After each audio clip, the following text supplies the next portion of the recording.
시청자 여러분께 문화 인사드립니다. 현월TV 윤목사입니다.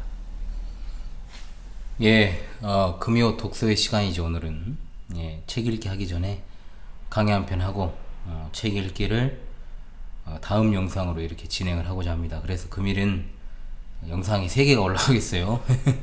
오전에 2개 그리고 밤에 하나 올라가니까, 그러니까 결국은 이번 주에도 제가 영상을 안 올린 것 같아도 결국 다 채웠어요. 다 채우게 된 겁니다. 항상 우리 성도들이 궁금해하면서도 또 어떤 자세와 방식으로 이에 대해서 이해를 하고 대처를 해야 되는지, 여기에 대한 문제 중에 하나로 금주의 책 읽기와도 어느 정도는 관계가 있는 교회의 사회 정치적 참여에 대한 내용, 여기에 대해서 조금 다루려고 합니다. 물론 제가 직간접적으로는 여기에 대해서 이야기들을 좀 많이 했었습니다만은, 그리고 따로 제가 영상을 올리는 것은 또 이번이 처음까지는 아니어도 거의 처음이 아닐까.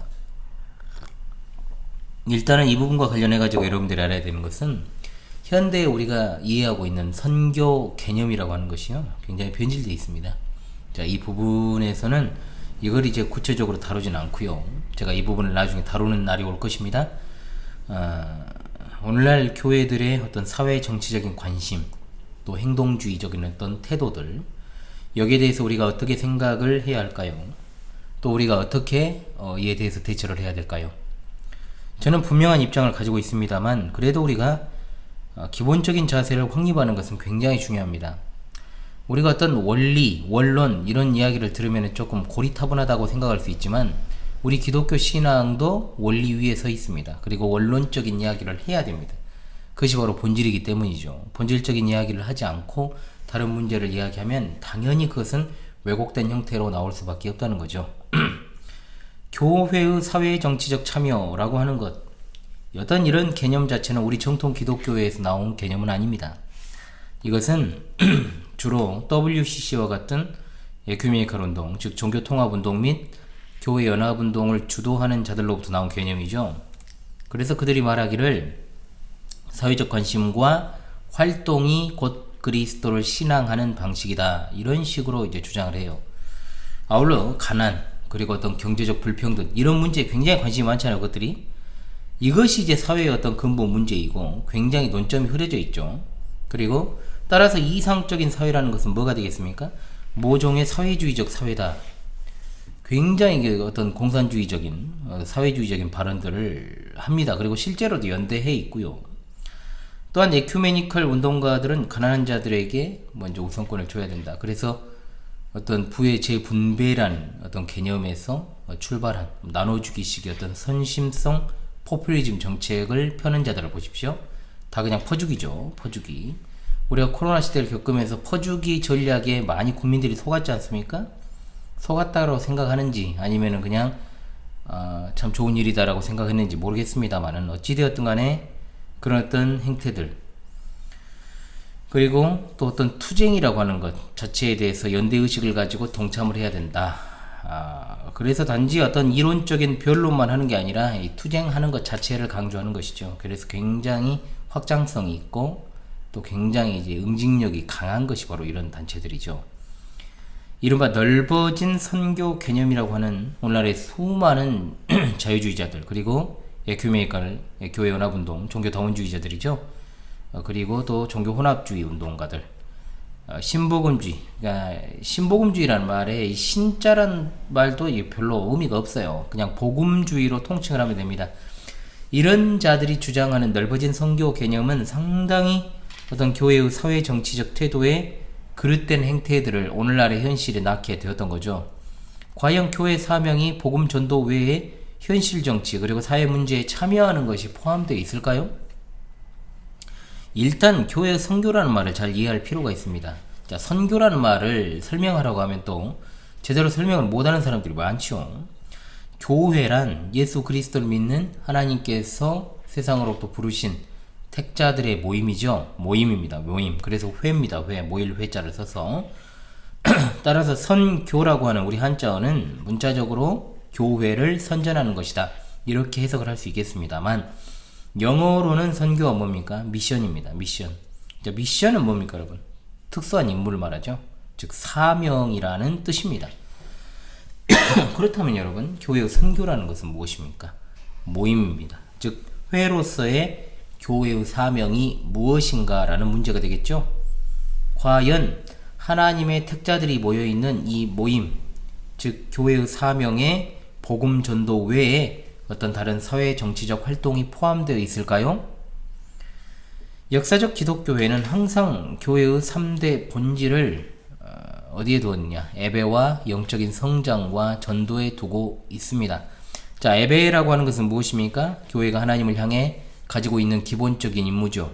자, 교회, 즉 구원받은 성도들의 모임은 무엇보다도 먼저 성삼위일체 하나님께서 주신 구원의 영광과 감사와 찬송과 경배를 올려드려야 되는 것이 기본입니다. 그리고 그 다음에 영적 성장이 무엇입니까? 영적 성장은 교회가 스스로 가져야 될 임무입니다. 교회는 거기에 속한 교인들을 영적으로 성장시켜서 온전케 해야 될 임무를 띠고 있습니다. 이 일을 위해서 그리스도께서 교회의 선물로서의 직분자들을 주신 것이요, 또한 교훈과 기도와 권징과 구제와 교제, 봉사, 이런 모든 일들을 행하게 하신 겁니다. 자, 초대교회에서 헌금의 중요한 용도가 무엇입니까, 여러분? 구제입니다. 구제. 교인들 중에 가난한 성도들을 위한 것, 요즘은 잘 쓰지 않는 말이지만 연보라고 우리가 부르죠. 그리고 여러분, 전도입니다. 전도. 전도가 뭡니까, 여러분? 교회가 세상 가운데, 즉 지상에서, 즉 세상을 향해서 가지는 특수 임무다. 이것이 바로 주께서 세상에 남겨두신 제자들, 그리고 교회에 주신 특수한 임무인 것입니다. 미션이에요. 즉 사명이라고 할 수 있죠. 마태복음 28장 19절, 너무나도 잘 아는 말씀, 너희는 가서 모든 족속으로 제자를 삼으라 하셨고, 마가복음 16장 15절의 말씀에 너희는 온 천하에 다니며 만민에게 복음을 전파하라. 요한복음 20장 21절입니다. 아버지께서 나를 보내신 것 같이 나도 너희를 보낸다라고 하셨고, 사도행전 1장 8절, 오직 성령이 너희에게 임하시면 너희가 권능을 받고 예루살렘과 온 유대와 사마리아와 땅끝까지 이르러 내 증인이 되리라 하신 그 말씀. 자, 교회 사명은 예수 그리스도의 사명을 계속해서 수행하는 것입니다. 뭐 떨어지는 소리가 나는데요. 자, 그런데 예수 그리스도의 사명은 무엇이었습니까? 그것은 죄인을 불러 회개하게 하고 구원하는 일이셨죠. 자, 마태복음 9장 13절의 말씀, 내가 의인을 부르러 온 것이 아니요 죄인을 불러 회개시키러 왔다라고 말씀합니다. 마태복음 20장 28절, 인자가 온 것은 섬김을 받으려 함이 아니라 도리어 섬기려 하고 자기 목숨을 많은 사람의 대속물로 주려 함이니라 말씀하십니다. 너무나도 잘 아는 우리가 요한복음 3장 16절, 하나님이 세상을 이처럼 사랑하사 독생자를 주셨으니 이는 그를 믿는 자마다 멸망하지 않고 영생을 얻게 하려 하심이라 했죠. 요한복음 6장 38절로 40절의 말씀, 내가 하늘로부터 내려온 것은 내 뜻을 행하려 함이 아니요 나를 보내신 이의 뜻을 행하려 함이니라. 나를 보내신 이의 뜻은 내게 주신 자 중에 내가 하나도 잃어버리지 아니하고 마지막 날에 다시 살리는 이것이니라. 아멘. 마가복음 1장 38절의 말씀, 우리가 다른 가까운 마을들로 가자. 거기서도 전도하리니 내가 이를 위하여 왔노라. 아멘. 오늘도 목이 그래요. 사회구원론자라고 제가 지칭을 하겠습니다. 사회구원론자들은 주께서 어떤 환자들을 고치신, 병자들을 고치셨지 않습니까? 그걸 갖다가 어떻게 해석을 하냐, 사회봉사활동이라고 이야기를 해요. 그것이 주의 사명의 일에 포함된다, 사명이라고 이야기한다는 거죠. 그러나 예수님께서 병자들을 고쳐주신 이유가 무엇입니까? 그의 가르치심과 전파하심과 분리된 게 아닙니다. 그런 일에 따라오는 부차적인 것이었다. 즉 복음전도와 그 복음을 확증하는 수단이자 죄에 빠진 인간의 현실에서 그들을 구원하는 이 복음의 본질을 그와 같은 외적으로 드러나는 행위를 통해서 드러내신 것이죠. 그래서 사도들에게도 똑같은 능력을 부여하셨고 더 큰 일도 할 것이다 라고 주님께서 말씀하시지 않았습니까? 즉 인간의 현실에서 나타나는 그런 행위를 통해서 그 복음의 본질을 드러내신 것입니다. 그리고 그 기적의 사역을 통하여 자신의 신성, 즉 하나님 되심을 나타내시기 위함이었습니다. 주께서 병자들을 고치시기 위해 오셨다라고 말씀하신 적이 없지요. 또한 병고침 받은 자들은 대부분 여러분 믿음을 가지고 나왔던 자들 아니었습니까? 한마디로 사회구원론자들이 말하는 것처럼 예수님께서 병자들을 구원하시기 위해, 즉 고치시기 위해 찾아다니신 게 아니고 예수님께 찾아온 자들을 고치신 겁니다. 그런데 사실 예수님께 나오는 자들은 예수님을 믿었던 자들이에요. 대부분. 그러므로 예수님께서 병자들을 고치신 일을 갖다가 가지고 이걸 갖다가 오늘날에 이것을 적용을 한다? 자, 그 교회가 그러면 어떻게 적용을 해야 되겠습니까? 교회가 병든 성도들을 위문하고 돌보고 아울러 복음을 전파하는 과정에서 환자들의 치료를 위해 기도하는 것에 해당하는 것이죠. 그렇기 때문에 사회 구원론자들이 말하는 것처럼 독립적인 어떤 의료 활동이나 뭐 있잖아요. 그거 뭐 국경도 없고 막 그런 데도 있고 막 그런 어떤 의사, 어떤 교회의 사회 정치 활동이라고 보기 어려운 거죠. 예수님의 그 신뢰를 들어가지고 이야기하는 것은 어불성설이다. 역사적 정통 기독교는 자신의 사명, 즉 선교에 대한 정확한 개념을 가지고 있었습니다. 그래서 여러분, 크리스찬 메이천 박사는 선교란 것은 살아계시고 참되신 한 분 하나님과 인류의 보편적인 죄악성과 그리고 하나님의 진노, 또한 죄인들을 위해 죽으시고 다시 사신 구주이신 예수 그리스도를 선포하는 것이다 라고 분명히 말합니다. 자, 초대교회는 오늘날과 근본적으로 다를 바 없는 사회, 도덕, 정치, 어떤 여러가지 상황들과 문제들을 직면했지 않습니까? 그런데 사회를 복음화시킨다, 이 사회의 어떤 구원, 그 사회 정치적 활동, 여기에 대해서 아는 바가 없었습니다. 오로지 초대교회가 집중했던 것이 무엇입니까? 때를 얻든지 못 얻든지, 인기가 있든지 없든지 개인의 영혼 구령을 위한 복음을 전파했다라고 하는 것이 바로 성경의 가르침입니다. 따라서 사회 정치 활동은 교회의 임무가 아닙니다. 일단 우리 주님께서 어떻게 살아가셨는가? 오늘날에 많은 사람들이 예수님이 어떤 혁명가였다 이렇게 이야기하는 사람도 있고, 인권운동가다, 여성인권운동가들은 예수님이 페미니스트였다고 이야기를 하니까요. 예수님이 이 세상에 왜 오셨는지를 전혀 모르는 불신자들의 주장일 뿐이죠. 예수 그리스도를 개인의 구주로 믿지 않는 자들의 눈에는 당연히 예수님은 그 당시 사회 속에서의 혁명가였죠. 인권운동가입니다. 민중운동을 주도하는 사람이었습니다. 여권 신장을 위해 노력했던 페미니스트였다. 사회적 약자들을 돌보고 그들을 위해서 살아갔다라고 하는 어떤 이런 인권운동가의 어떤 성격들을 이야기하겠죠. 그러나 성경은 이런 어떤 예수님에 대한 세간의 평가와 전혀 상관없는 예수님의 모습을 분명히 보여주셨습니다. 뭐냐? 첫째, 주님은 사회 정치 활동을 하지 않으셨습니다. 자, 형이 받은 유업을 나누어 달라는 사람의 요청을 예수님께서 어떻게 하셨습니까? 거절하셨죠. 나는 너희 재판장이나 물건 나누는 자로 온 것이 아니라고 분명히 말씀하셨습니다. 아울러 자기를 억지로 왕으로 삼으려 했던 사람들을 피하십니다. 또한 예수님은 빌라도 총독 앞에서 그의 나라가 이 세상에 속하지 않았다라는 것을 분명히 말씀하셨습니다.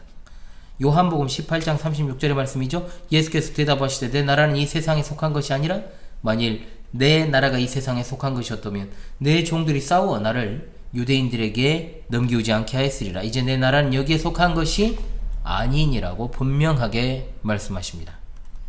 또한 둘째로 예수님께서는 제자들에게도 사회정치활동해라 이렇게 명령하시지 않았다는 겁니다. 그들에게 명령하신 것은 무엇밖에 없습니까? 영혼 구령을 위한 전도였습니다. 복음서의 마지막 부분들을 주목하십시오. 그리고 사도행전의 첫 부분이 바로 이 사실을 분명하게 보여주고 있지 않습니까? 그리고 세 번째, 초대교회 또한 사회정치활동에 관여하지 않았다라는 것을 방금도 제가 말씀드렸죠? 이것은 사도행전과 서신서들이 증명합니다. 사회정치 문제에 대한 어떤 신약 성경의 교훈은 그리 많지 않습니다. 신약 성경은 성도들이 사회 질서를 존중하고 위정자들에게 복종하고 규정된 세금 바치고 또 위정자들을 위해 기도하라고 하는 것 외에는 구체적인 지침들이 등장하지는 않습니다. 물론 어떤 이들은 당연히 그 당시 로마 제국과 지금 일개 국가의 현실을 같이 적용하면서 어렵다라고 이야기를 합니다만은, 그러나 이것은 보편적인 원리로서 우리에게 분명히 시사하는 바가 크다라고 하는 것이죠. 구약시대는 어떠냐 그러면 오늘날과는 사뭇 환경이 다르죠. 선지자들이 위정자에게 그리고 사회에 전하는 말씀들이 있습니다. 그런데 그것은 신정국가인 이스라엘에게 해당되는 분명한 말씀이었기 때문에 오늘날의 어떤 세속 현실에 적용하는 것이 아니라 그것은 교회에 적용을 하는 것이 맞는 거죠. 오늘날 교회의 어떤 사회정치활동의 개념은 처음에 제가 서두에서 말씀드렸던 것처럼 넓은 선교 개념을 가지고 있는 사회공론자 또는 교회 연합운동에 깊숙이 이제 들어가 있는 자들 있지 않습니까? 현대 에큐메니칼 운동을 주도하는 보편구원론자들이죠. 선교는 여러분 분명히 주 예수 그리스도께서 교회에 명하신 전도의 사명을 가리키는 겁니다. 그것은 하나님의 영원한 진노를 받을 수밖에 없는 죄인들에게 주 예수 그리스도를 통한 생명의 복음을 전파하여 구원 얻게 하는 사명이죠. 그것은 교회가 세상에서 수행해야 할 가장 귀하고 중대한 임무입니다. 그것은 절대로 변하지 않습니다. 그러나 오늘날 많은 교회들 가운데 선교에 대한 이 전통적이고 성경적 개념이 굉장히 어그러져 있다라고 하는 것을 우리가 발견하게 되죠. 제가 현월 TV 방송을 운영하는 가장 중요한 목적은 무엇입니까? 광주 신실한 교회가 가지고 있는 이 복음전도의 사명을 주어진 가장 보편적인 현대사회의 플랫폼인 유튜브를 통해서 하고 있는 겁니다. 선교를 단지 죄인들의 영혼을 구원하는 활동으로 보지 않고 교회가 어떤 교회의 사회적 책임, 세상 속에서 행해야 될 사회적 정치적 책임, 이런 어떤 활동들을 포함하는 것으로 이해하는 소위 넓어진 선교 개념이라는 것은 분명히 우리 역사적인 정통 기독교의 입장과 다릅니다. 그것은 교회의 사명에 대한 심각한 오해이며 그렇게 하는 이들의 기독론, 구원론, 교회론이 상당히 잘못 형성되어 있는 것을 간단하게 발견할 수 있습니다. 이와 같이 많은 교회들이 자신의 사명을 이해함에 있어 신학적으로 문제가 있다는 거죠. 교회 사명에 대한 개념의 변질은 오늘날 굉장히 극단적인 형태로 나타나고 있는 실정 아닙니까? 예수 그리스도의 대속의 복음에 무언가를 첨가하려는 생각, 그것은 분명 하나님의 뜻에서 이탈하는 중대한 오류라는 것을 잊지 말아야 됩니다. 어찌 보면 순수하고 어찌 보면 어리석은 교인들이 선교를 위해서 헌신하고 선교를 위한 후원자가 되어 살아가지만 우리가 선교에 대한 순수한 어떤 성경적 개념을 가지지 못하면 교회로 가장하여 숨어들어온 일루미나티 프리메이슨의 농간에 넘어가는 어리석은 자가 될 수밖에 없습니다. 그 선봉기관이 WCC, WEA, 그리고 올해 있을 이제 우로잔 언약운동 같은 그런 것 아니겠습니까? 우리는 분명 성경이 가르치고 역사적 정통 기독교가 믿고 행해온 대로 때를 얻든지 못 얻든지 십자가에 달리신 예수 그리스도를 증거하고 그 사실을 전파함으로 하나님의 택한 백성들을 우리가 만나서 구원에 내는 사명을 수행하는 것은 매우 중요하고 우리가 세상 끝날까지 해야 될 일이죠. 이 시대 아주 중요한 복음 전도는 여태 제가 이야기했던 것처럼 그릇된 복음, 즉 잡음을 믿으면서 구원받았다라고 착각하는 이들과 그리고 그릇된 신앙 노선을 가진 이름뿐인 교회와 교단으로부터 성별하는 일도 포함됩니다. 사회 정치 활동은 아무리 그것이 좋은 일이라고 할지라도 주께서 주신 이 정말로 고귀한 사명에 그리고 전도의 임무에 첨가될 수가 없는 것입니다. 교회는 절대로 제가 전에부터 계속 말씀드렸던 거예요. 교회 이름으로 어린이집 운영하고 학교 운영하고 병원 운영하고 고아원 운영하고 양로원 운영하고 교양광자, 노인대학 이런 것들을 설립하고 경험하면 안 됩니다. 그것은 여러분 본질에서 벗어난 거예요. 교회 사명 뭐냐? 오직 잃어버린 영혼들을 찾아 구원하는 것이다. 이 사실을 여러분 잊지 마십시오. 교회의 어떤 현실 참여, 정치 참여의 문제와 관련해서 지금은 진짜로 이 양극단이 문제가 되고 있지 않습니까? 그래 사실 여러분 지금 뭐 교회 정치활동 하면은 특정 어떤 정광훈 목사 같은 사람들을 떠올리잖아요. 그리고 광화문에 있는 어떤 애국 보수운동을 떠올리지만 좌파들은 상당히 오래전부터 정치활동을 해왔습니다. 굉장히 뿌리 깊죠. 현실에서는 운동권과 결탁한 이 주사파 세력들이 상당히 이 종교에 대해도 많았다는 것을 우리가 역사를 통해서 보지 않습니까? 기독교 내의 어떤 자경화된 세력들은 원래부터 정치에 적극적으로 참여하게끔 되어 있습니다. 그들 중에 상당수가 이미 특정 정치 이념 안에 그리고 그 다수당 안에 들어가서 활동을 하고 있어요. 이들은 아주 예전부터 주사파와 결탁을 해서 기독교인에 숨어들어온 가라지들입니다. 반드시 이것들은 분리시키고 성별해야만 하는 것이죠. 또 한편으로는 뭐 정광훈 목사와 같은 이들이 중심이 된 뭐 애국 우파 활동을 하는 이들, 목사건 성도건 한 사람의 국민으로서 그리고 또한 참정권을 가진 시민으로서 정치적인 입장을 가지고 있는 것은 마땅합니다. 그러나 분명히 말씀드릴 수 있는 것은 교회 이름을 내걸어서 마치 그것이 교회 전체의 입장인 듯 하는 태도는 그릇된 것입니다. 설사 그들이 주장이 좌파들의 주장에 비해서 더 나았고 그것이 더 이 나라를 위한 길이라고 할지라도 그것은 주님의 몸된 교회로서 취해야 될 입장은 되지 아니합니다. 저도 분명히 여러분 특정 정당에 소속되어 활동하고 있는 사람입니다만 저는 어떤 교회적으로 거기에 속해 있는 것이 아닙니다. 또한 우리 성도들에게도 제가 속한 정당에 가입할 것을 요청하기도 했지만 그것은 어디까지나 대한민국이라는 나라의 시민으로서 적법한 정당 활동으로서의 그 행위를 한 것이고 영적인 것과 저는 연결시키지 않습니다.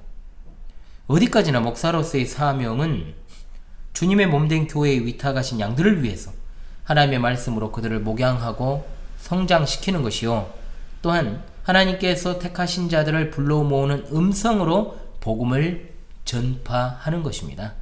이것은 여러분 철저하게 분리된 것입니다. 그러므로 오로지 저는 성도들에게 사회개혁에 대한 관심을 가져라, 갖되 언제나 그것은 우리가 복음전도의 부수적인 것으로서 접근하고 여전히 신앙의 진보를 위한 노력과 우리 자신의 삶의 개선을 위해서 힘쓸 것을 더욱더 촉구하는 것이죠. 그리고 철저히 세상에 대해서는 언제나 균형 잡힌 시각, 올바른 관점에서 판단할 것을 요구합니다. 그렇기 때문에 여러분 기억합시다. 지상교회의 본질은 복음전도입니다. 복음전도라는 것을 잊지 말아야 됩니다. 진정한 사회개혁의 본질도 복음전도입니다. 그 외 다른 것들은 다 부차적인 것입니다. 거기에 속해 있는 것이라는 인식을 해야 됩니다. 여러분 반드시. 그러므로 우리는 첫 번째로 복음전도를 통해서 먼저 사람들의 마음을 변화시키는 것을 최우선으로 목적으로 삼아야 됩니다. 그러니까 말 같지도 않은 소리 아닙니까? 이렇게 말하거나 뜬구름 잡는 이야기 아니에요? 이런 소리 하는 사람들은 이미 잘못된 선교 개념에 이미 굉장히 빠져있는 분들이 그런 이야기를 하겠죠. 여러분 사회의 근본 문제가 뭡니까? 우리가 어떤 인간론을 공부할 때만 그 문제가 나오고 또 이런 이야기를 할 때는 완전히 그냥 신학과 신앙은 접어버리고 그냥 세상적인 이야기를 하는 사람들이 있어요. 사회의 근본 문제가 뭡니까 여러분? 인간의 죄악된 마음 아닙니까? 그렇잖아요. 자, 말물보다 거짓되고 부패한 것이 사람 마음이잖아요. 그리고 이 사실을 이야기했을 때 분명히 설교단에서 말씀이 증거될 때는 아멘 하지만 이상하게 정치 이야기만 하면 계급 부무는 자들이 있어요. 이거 진짜로 신앙이 바르지 않은 겁니다. 그건 이상한 사람들인 거예요. 그러므로 사회의 진정한 개선은 뭐냐? 사회 구조를 개선한다고 개선이 됩니까? 안 된다는 거 알잖아요. 인간의 개조 아닙니까? 인간의 개조. 인간이 문제인데 인간이 모여 사는 사회가 어떻게 여러분 문제가 발생을 안 하겠습니까? 그렇기 때문에 우리가 믿는 복음의 핵심은 인간의 개조다. 마음의 변화가 사회 구조 변화보다 앞서야 진짜 사회 개선이 이루어질 수 있다라고 하는 것이 우리가 믿는 신앙 아닙니까? 그러므로 전도를 통한 영혼 구원과 인격의 변화는 사회 문제에 대한 참된 기독교의 근본적인 해답인 것입니다. 그리고 두 번째입니다. 자, 바깥 활동을 하기 이전에 먼저 우리는 우리 집구석을 죄송합니다. 우리 집구석으로 좀 집에 대해서 좀 폄하하는 발언으로 집구석이라 그러잖아요. 그런데 제가 이렇게 표현한 이유가 있습니다. 집은 구석대기 되게 만들고 밖에서 열심히 활동하면 뭐 하겠습니까? 그러잖아요. 제가 절대로 안방 호랑이가 되지 마라고 했지 않습니까? 우리의 집과 교회를 진짜로 우리가 예전에 상장 받을 때 타의 모범이 되었다 이렇게 이야기를 하지 않습니까? 진정 타의 모범이 되는 것으로 만들어야 됩니다. 구원받은 자들의 모임은 덕스럽지 않은 채 뭔 이 사회의 변화를 위한 개혁운동 이걸 한다? 지나가던 개가 웃을 일입니다. 교회가 그 표지되는 말씀의 참된 전파와 성내정의 정당한 시행과 권징의 신실한 시행이 없으면서도 이 사회가 변화되기를 위해서 거기에 투신한다라고 하는 것은 뭔가 앞뒤가 맞지 않는 겁니다. 셋째로 우리는 우리가 가지고 있는 직업 그리고 이 나라의 시민으로서의 의무의 수행을 통해서 사회 정의를 실현하고 사회 개선을 위해 힘쓰는 것이 굉장히 중요합니다. 항상 말씀을 드립니다. 우리 신자들은 내가 속한 분야 그리고 내가 거하는 곳에서 내가 밟고 서 있는 그 땅에서 최선을 다해서 경주하는 것이 중요합니다. 자신의 직업 그리고 모든 분야에서 내가 소속되어 있는 곳에서 모범적으로 활동하는 것, 높은 지위에 있는 경우에는 직접적으로 본을 보이는 것이 중요하겠고 낮은 지위에 있다고 해도 동료들에게 본을 보이고 또 선한 영향력을 그 집단 내에서 끼쳐야 되는 것이 당연한 겁니다. 따라서 신자들은 항상 도덕적이고 올바른 행동과 그리고 실천을 통해 사회 정의 실현과 사회 개선을 위해 힘쓰는 것이 너무나도 필요하다는 거죠. 우리가 시민으로서 우리 사회가 허용하는 합법적 방법을 통해서 점진적인 사회 개혁을 위해서 계속해서 노력해야 되는 것입니다. 이때는 이제 극단적인 태도를 피해야 됩니다. 뭐냐, 하나님 모르는 자들 갖다가 그냥 사탄의 무리로 설정을 한다거나 또는 자신과 반대되는 입장에 서 있는 사람들을 공공의적으로 완전히 몰아가고 거의 그냥 악마 수준으로 이렇게 몰아가는 태도는 굉장히 그릇된 거죠. 생각해 보십시오. 교회 안에도 얼마나 개차반들이 많아요. 솔직히. 그런데 하나님을 모르는 사람들이 진짜로 참되고 온전한 도덕적 변화를 꾀할 수 있겠습니까? 우리가 정말로 인내하는 것이 중요하고 하나님의 긍휼과 하나님의 자비하심과 은혜를 진짜로 구할 것밖에 없다는 거예요. 그래서 한편으로 생각하면 늘 목사로서 이런 생각이 들어요. 그렇게 교회에 오래 소속되어 있으면서 진짜로 어떻습니까? 진짜 길게는 5, 60년 진짜. 그리고 날 때부터 태어나 보니까 예수 믿는 집안에서 태어나가지고 인생 7, 80년 살면 교회를 적어도 그래도 60년 이상을 다니는 거잖아요. 그럼에도 불구하고 그렇게 말씀을 많이 듣고 그렇게 살아감에도 불구하고 전혀 변화되지 않는 심령들, 진짜로 괴롭죠. 보고 있노라면. 방금 말한 걸 그대로 어긴 모습들을 보잖아요. 실제로. 어찌되었든 교회가 어떤 곳인지를 다시금 생각하면서 복음 전파 기관으로서의, 영혼 구령의 기관으로서의 주님이 주신 사명을 먼저 생각하는 여러분 모두가 되시길 바랍니다. 자, 나라가 있어야 교회가 있다는 말 제가 하지 말아야겠죠, 이제부터. 자, 하지 말라 그랬어요. 대한민국이 사라지면 교회도 사라집니까? 아주 그 무서운 말이거든요, 그거. 그런 소리들을 하더라고요, 한 번씩 보면. 대한민국은 사라져도 교회는 영원합니다. 세상 끝날까지 우리 주님 오셔가지고 교회를 부르시잖아요. 자, 저 그림자 정부 세력들이 우리를 죽이려 들고 우리가 또 그들에 의해서 육체가 죽는다 해도요, 우리는 천국 갑니다. 천국 가서 쉬면 그만 아닙니까? 그러면 우리는 그 말씀 잊지 마세요. 그런즉 너희는 먼저 그의 나라와 그의 의를 구하라. 그리하면 이 모든 것을 너희에게 더하시리라. 아멘. 설교 강단에서만 들려 퍼지는 그 말씀에만 아멘하지 마시고요. 그것을 우리 삶에 적용하지 않으면 아무 의미 없는 것입니다. 현실에서 우리가 살아가는 그 세상도 다 하나님께서 주신 거예요. 그렇기 때문에 우리가 어떤 말씀을 적용할 때 굉장히 그것을 갖다가 어떤 상황과 환경에 따라서 다르게 적용하는 일들은 절대로 없기를 간절히 소망합니다. 예, 곧 이어서 이제 금요 독서의 시간으로 다시금 찾아오도록 하겠습니다. 오늘은 뭐 금요 특강은 아닌데요. 이걸 달아서 하게 되면 굉장히 또 책 읽기이기 때문에 길어질 것 같아서 제가 먼저 오늘 금요일은 일부러 이것을 갖다가 여러분들에게 말씀을 드리고 2부 이제 순수하게 책 읽는 시간으로 돌아오도록 하겠습니다. 지금까지 금요 독서의 일부 현월TV 윤목사였습니다. 감사합니다.